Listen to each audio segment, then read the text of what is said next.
নবী সাল্লাল্লাহু আলাইহি ওয়াসাল্লামকে দেখানো হবে।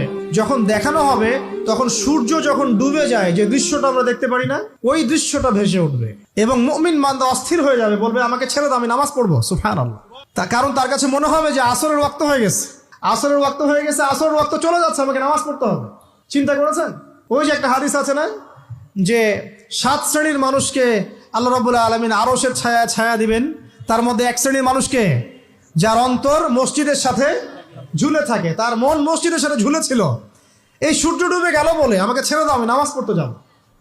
তখন ফেরেশতারা বলবেন তোমাকে নামাজ পড়তে দেয়া হবে, তবে তার আগে তুমি এর উত্তর দাও। কি উত্তর? এই ব্যক্তির দিকে তাকাও। তখন নবী সাল্লাল্লাহু আলাইহি ওয়াসাল্লামকে দেখানো হবে, সাল্লাল্লাহু আলাইহি ওয়াসাল্লাম দরুদ পড়বেন। বলা হবে যে এই ব্যক্তির সম্পর্কে তোমার কি ধারণা? মান হাযা রাজুলু বুইসা ফীকুম, এই ব্যক্তি কে, যাকে তোমাদের কাছে পাঠানো হয়েছিল? মুমিন ব্যক্তি নির্দ্বিধায় বলে দিবে যে তিনি হচ্ছেন আমার নবী মুহাম্মদুর রাসূলুল্লাহ সাল্লাল্লাহু আলাইহি ওয়াসাল্লাম। দেখুন, পৃথিবীতে যে বা যারাই নবী সাল্লাল্লাহু আলাইহি ওয়াসাল্লামের সুন্নতের উপর আমল করবে, ইনশাআল্লাহ সে তার উত্তর দিতে পারবে। দুনিয়াতে যারা নবীর সুন্নতের 5 পয়সা পরোয়া করছে না, তার আদর্শের 5 পয়সা দাম দিচ্ছে না, তারা কোশ্চিনকালে উত্তর দিতে পারবে না। নাম হতে পারে আব্দুর রহমান, আব্দুর রহিম, নবীর সুন্নতের ধার ধারে না, তারা উত্তর দিতে পারবে না। তো নবীর সুন্নতের গুরুত্ব কত গভীর, এটা আমাদেরকে এখান থেকে বুঝতে হবে। তাই প্রিয় যুবক ভাইরা, মুসলিম ভাইরা, আমাদের জীবনটাকে নবীর আদর্শ এবং সুন্নতে ঢেলে সাজাতে হবে। সকাল থেকে সন্ধ্যা পর্যন্ত প্রতিটা কাজ করবো কার তরিকায়? রাসূলের তরিকা। নামাজ পড়বো তার তরিকায়, রোজা, সিয়াম, হজ, জাকাত, আমল, মুআমালাত, আখলাক সব কার তরিকায়? নবী সাল্লাল্লাহু আলাইহি ওয়াসাল্লামের তরিকা অনুযায়ী ইনশাআল্লাহ। আল্লাহ পাক তৌফিক এনায়েত করুন, আমিন। এবার ফেরেশতা দুজন জিজ্ঞাসা করবেন অবাক হয়ে যে তুমি কিভাবে এটা জানলে, তুমি কিভাবে এই 3টা প্রশ্নের উত্তর দিতে পারলে?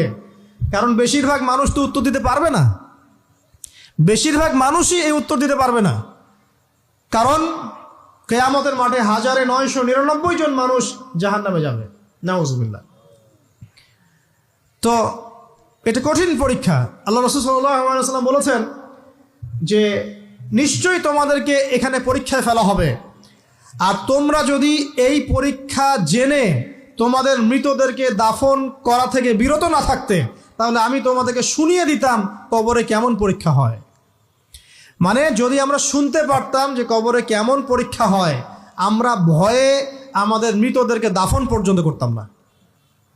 এটা নবীজি বলছেন সাল্লাল্লাহু আলাইহি ওয়াসাল্লাম। তো তাকে জিজ্ঞাসা করা হবে যে তুমি কিভাবে জানলে এটা? বেশিরভাগ মানুষ তো পারে না উত্তর দিতে। তখন সেই ব্যক্তি বলে বসবে, সেই ব্যক্তি বলবে যে করাতু কিতাব আল্লাহ, আমি আল্লাহর কিতাব এই কোরআন পড়েছি। মুমিন বলবে আমি আল্লাহর কোরআন পড়েছি, ফাআমানতু বিহি, আমি এর উপর ঈমান এনেছিলাম, ওয়া সাদ্দাকতু, এবং সত্যায়ন করেছিলাম। সুবহানাল্লাহ। অতএব দুনিয়াতে যারা দ্বীনের জ্ঞান অর্জন করছে না, কোরআন পড়ছে না, হাদিস পড়ছে না, পড়াশোনার চেষ্টা করছে না, জানার চেষ্টা করছে না, কবরে পার পাওয়া ডিফিকাল্ট আছে। এটা একটা অন্যতম প্রশ্ন।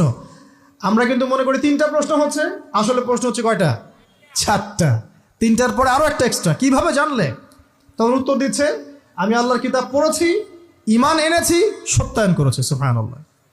নবী সাল্লাল্লাহু আলাইহি ওয়াসাল্লাম হাদিসের পরের অংশে বলছেন যে যখন কাফের বান্দাকে উঠানো হবে, তখন ডানেও কিছু নাই, বামেও কিছু নাই, সামনে পিছনে কিচ্ছু নাই।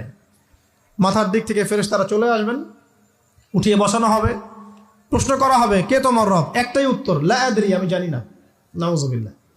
কি তোমার দিন? লা আদরি, আমি জানি না। এই যে আল্লাহর তো খবর নাই, আল্লাহ পাকের বিধান মেনে চলার কোনো খবরই নাই, পরোয়াই নাই। সে জানবে কিভাবে ইসলাম কি জিনিস? সে জানবে কিভাবে আল্লাহ কি জিনিস? ও তো আল্লাহকে চিনেই না। দিব্যি বলে বেড়াচ্ছে মহাবিশ্ব সৃষ্টি হয়েছে বিগ ব্যাং থেকে, আল্লাহ বলে কেউ নাই।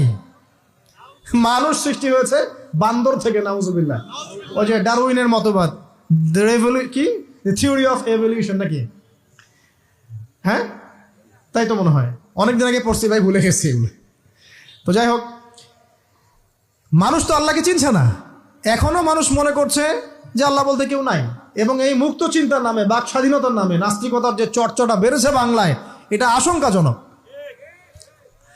বড় বড় বিশ্ববিদ্যালয় থেকে পড়ে আসছে, অনেক সময় দেখলাম বড় বিশ্ববিদ্যালয়ের প্রফেসর, সে বলছে যে মহাবিশ্ব বিগ ব্যাং দিয়ে সৃষ্টি হয়েছে, সৃষ্টিকর্তা নাই এখানে কোনো।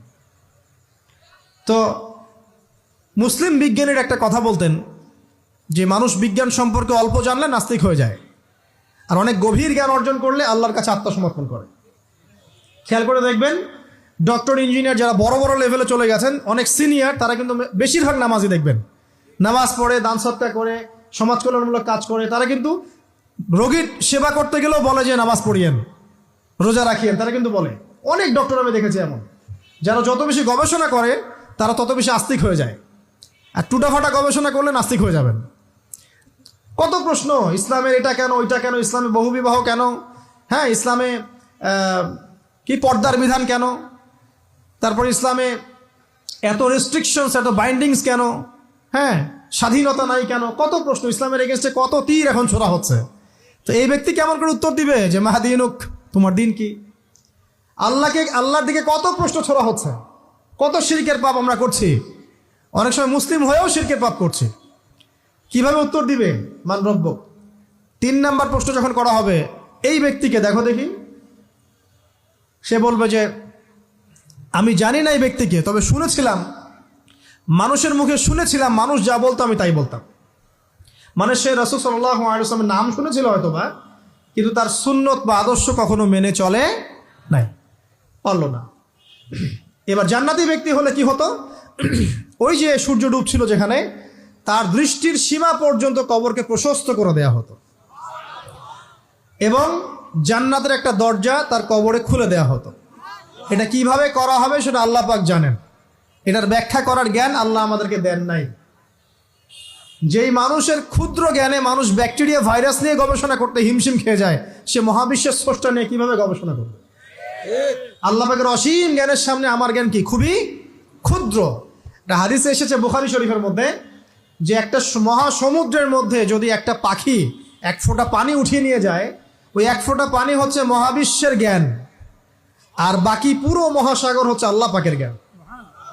তো আমরা এই ক্ষুদ্র জ্ঞানের মানুষ হয়ে আল্লাহর জ্ঞানকে কেমন করে পেনিট্রেট করতে পারি?